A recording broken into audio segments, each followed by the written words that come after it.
John Ryder had never been a man to crave attention. He liked his world quiet, the rumble of diesel engines, the roar of excavators, and the thunder of steel-toothed demolition claws tearing through forgotten buildings. For 20 years, his life had revolved around destruction, not the kind that ruins lives, but the kind that clears old, rotten foundations to make way for something new. His demolition company, Ryder Wrecking and Recovery, was the pride of his small town in Arizona. But there was one thing he held closer to his heart than any machine he owned: his land. 22 acres of untouched soil, handed down from his father, nestled just outside the city limits. The kind of land that had witnessed the rise of generations. John had big plans for it. He wanted to build a yard there, a home for his equipment, maybe even a small ranch for retirement. It was peaceful, quiet, sacred. That peace didn't last. It started when the HOA of Silver Creek Estates came knocking, not literally, but legally. They claimed his land was unregistered, unused, and zoned incorrectly. John didn't think much of it. Bureaucrats always tried to shove paperwork into the lives of people who didn't need them. He filed a few appeals, paid a lawyer friend a small retainer, and forgot about it. Months passed. His demolition contracts kept him busy across states. When he wasn't bringing down condemned buildings, he was on the road. Then one day, his foreman called. "Boss," the man said, his voice cracking, "you might want to come home." John thought maybe one of his excavators had caught fire again. But as he drove back that day, what he saw made his knuckles go white on the steering wheel. Rows upon rows of condos, brand new, painted cream and white. A shining sign stood proudly on the gate. Silver Creek Heights, luxury living by Horizon Development Group. The kind of luxury that came with granite countertops, 2-car garages, and HOA fees that could feed a small village. But here was the problem. The condos weren't near his land. They were on it. John slammed the truck door so hard the window cracked. He stomped to the gate. Workers in neon vests were everywhere. A security guard stepped up, clipboard in hand. "Sir, this is private property," the guard said. "Yeah," John growled. "Mine." He pulled the deed from his truck's glove box, laminated, notarized, and bulletproof. His father's name on it, his own signature below, his land. The guard called his supervisor, who called someone else, and soon a small convoy of men in suits arrived. The tallest one introduced himself as Paul Whitaker, head of the HOA's development committee. His smile was so fake it might have been spray-painted on. "Mr. Ryder, we appreciate your concern," Paul said smoothly. "But this land has been rezoned. You must have missed the county's public notice last year." John laughed. "A deep, dangerous laugh. You built 28 condos without me noticing? That's cute. You know what else is cute? Lawsuits." Paul's smile didn't waver. "You can take that up with the county, sir. But as of today, this development is legally under the HOA's management." John's jaw tightened. He felt that quiet, simmering rage, the kind that used to make his father whisper, "Boy, when the world plays dirty, make sure you own the bulldozer." He left that day without another word. But as he drove home, one thought kept echoing in his head: "They built on my land." On my land. That night he couldn't sleep. He sat at his desk surrounded by old maps, deeds, survey papers, and drone photos of his acreage. The more he looked, the more furious he became. Somewhere, somehow, the HOA and the county had conspired to file fraudulent rezoning paperwork. He called lawyers. Most refused to touch it. The ones who listened told him lawsuits could take years, and that by then, the condos would be sold, occupied, and protected by housing regulations. John looked at the blueprints of his land again. Then he glanced at the photo on the wall. His father standing beside a Caterpillar D9 bulldozer, smiling proudly. "Dad," John whispered, "looks like it's time to go back to work." 2 weeks later, the HOA hosted a grand opening event for Silver Creek Heights. Families toured model units. A local news channel did a small segment, and Paul Whitaker strutted around shaking hands. John showed up too, dressed in a clean shirt, smiling calmly, hands in his pockets. He wandered through the crowd, watching, listening. He noticed the weak foundations, the cheap concrete, the paper-thin walls. The condos were rushed, built on greed, not ground. When Paul spotted him, his smile faltered. "Mr. Ryder," he said through clenched teeth, "you're trespassing again." "Just checking out my investment," John replied with a smirk. Paul's jaw tightened. "Your land has been sold. Ryder, move on." John leaned in close. "You ever hear of Ryder Wrecking and Recovery?" "Can't say I have." "You will." He turned and walked away, leaving Paul staring after him with unease. That night, under the glare of floodlights in his warehouse, John stood before a fleet of heavy machinery. His crew watched silently. "Gentlemen," he said, his voice steady, "you know me. I don't start fights. But when someone builds lies on my land, I finish them." His foreman hesitated. "You're serious, boss? You're gonna—" John cut him off. "We're not breaking the law. Not yet. We're just doing preparation." He showed them documents, property line maps, soil rights, ownership deeds, everything proving the condos stood on his parcel. "If they don't clear out," John said, "we'll clear it for them." The men exchanged looks, nervous but loyal. They'd followed John through fire before. Over the next few nights, Ryder's team worked in silence. They brought in drones to survey the area, recorded every structure's coordinates, documented every inch of his stolen land. And then he sent the HOA an official notice: cease and desist construction. "You are building on private property. 72 hours to vacate." Paul ignored it. He thought John was bluffing. Big mistake. By the fourth night, the air around Silver Creek Heights was electric. Residents had started moving into some of the completed condos. The HOA threw up private property signs. But John was already there, parked across the road in his truck. Headlights off. He took a sip of coffee and muttered, "All right, let's see how they like demolition season." Behind him, his crew rumbled in, 3 flatbeds carrying equipment wrapped in tarps. They didn't plan to touch anything that night. Just a message. At dawn, when the HOA woke up, they found the development's welcome sign crushed, the perimeter fencing neatly removed, and a massive orange banner hanging from the gate. "You built on the wrong land." The internet caught fire. Local news outlets covered it, calling John the man fighting back against greedy developers. John didn't stop there.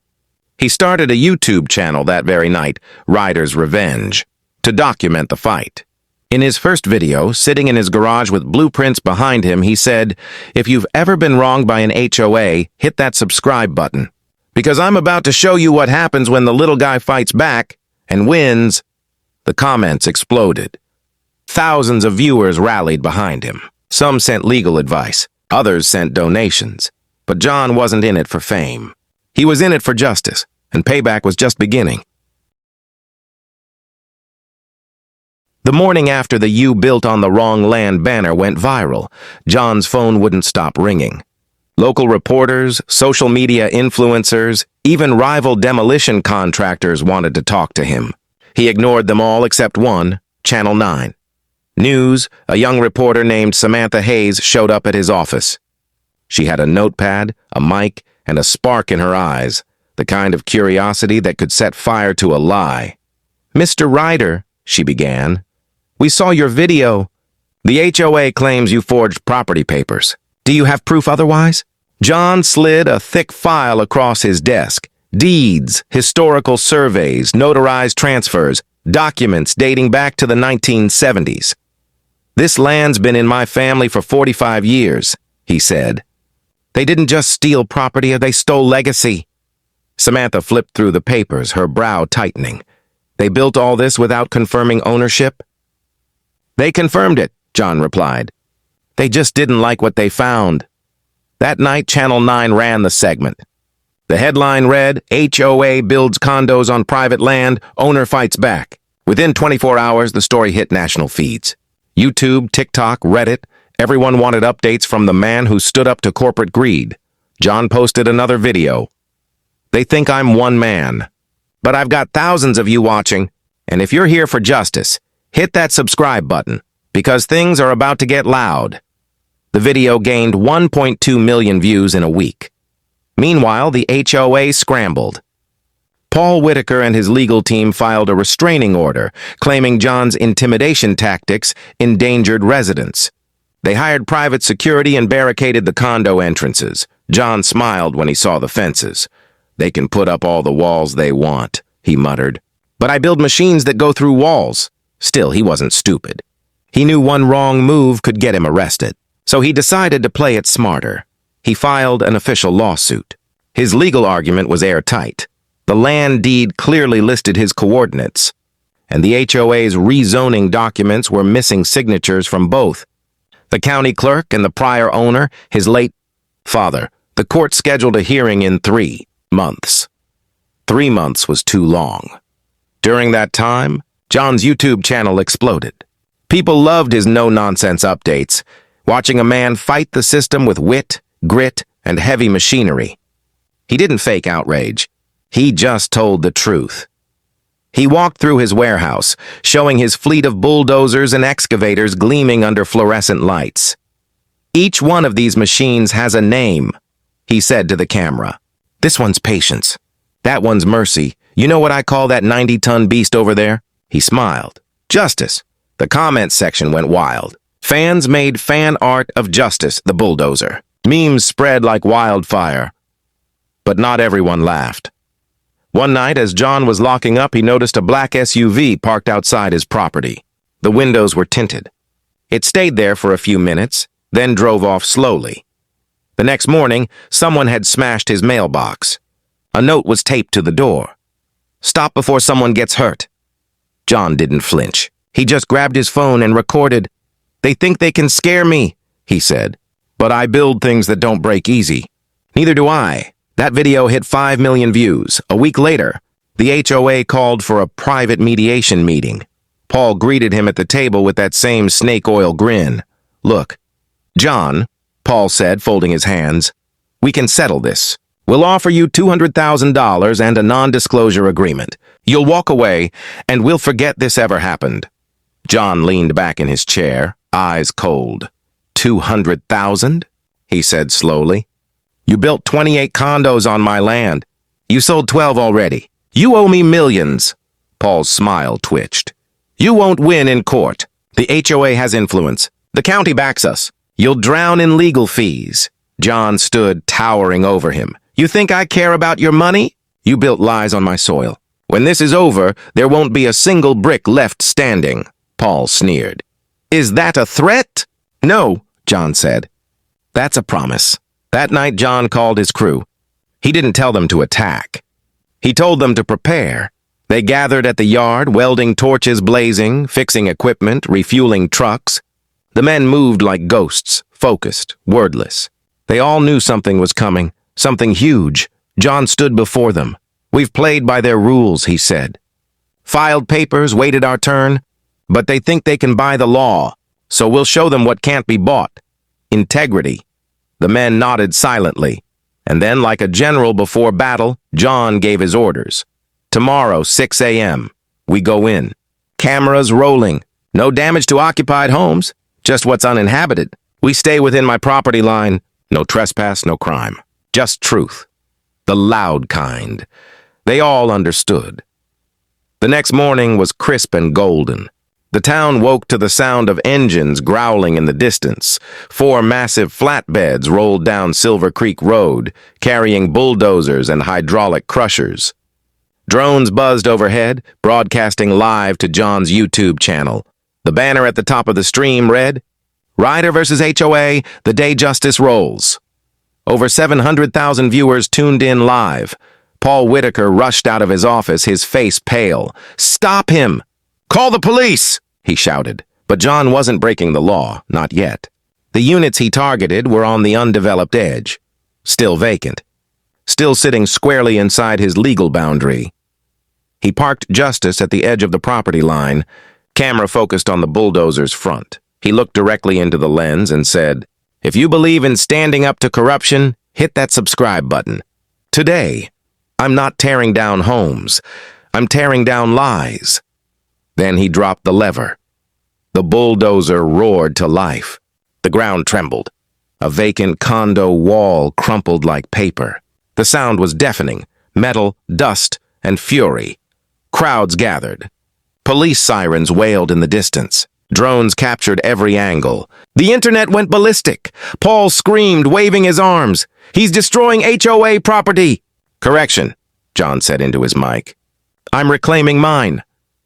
Within minutes, one entire building lay in ruins, safely, cleanly, and legally demolished. The police arrived, but John had already stopped. He showed them the deed, the GPS coordinates, and a signed statement from his lawyer verifying the units were built on his plot. The officers looked at each other, confused, and then backed off. Paul stood frozen, staring at the wreckage. His luxury development looked like a war zone. "You can't do this," Paul stammered. John smiled. Already did. That night, John uploaded a video titled "The First Blow." It began with a simple line. "They took what wasn't theirs, so I took it back." The video hit 12 million views in 3 days. People called him a hero. Some called him insane, but everyone watched. And the best part? His legal case strengthened overnight. The footage proved ownership beyond doubt. The county had to reopen investigations into the HOA's fraudulent zoning. Paul tried to contact him again, desperate, terrified. John ignored him. He was already planning the next move. Because he wasn't done, not by a long shot. As the sun set over the broken condos, John stood on a hill overlooking his land, and whispered, "Dad, you were right. The world plays dirty, but the bulldozer still wins." He turned to the camera one last time for the night's upload. "If you've been wronged, don't let them silence you. Stand tall, fight smart, and never back down. Subscribe because this story isn't over. Not until the last wall falls." The camera panned out, the glow of sunset washing over the wreckage below. And in the distance, behind the broken shells of condos and shattered pride, the HOA's banner still fluttered weakly in the wind. Soon it would fall too.